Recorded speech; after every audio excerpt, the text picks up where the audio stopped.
Looking at Cottage City window and the Captain Suite bathroom window where the condenser will be placed right in this location. I've been worried about the various PVC conduit that would have to come down this gable end to the condenser itself. The size of the PVC is roughly this dimension here.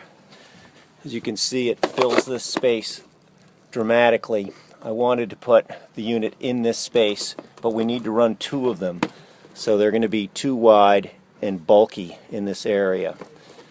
We'll need to run another up in this soffit for the electric if we're going on the exterior.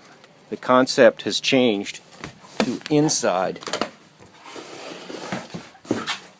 I'm proposing in the bathroom to drill holes through this ceiling, take off this simple paneling, and run all of the line set, the electric and the condensate pipes down the wall and then outside the window right next to where the condenser is.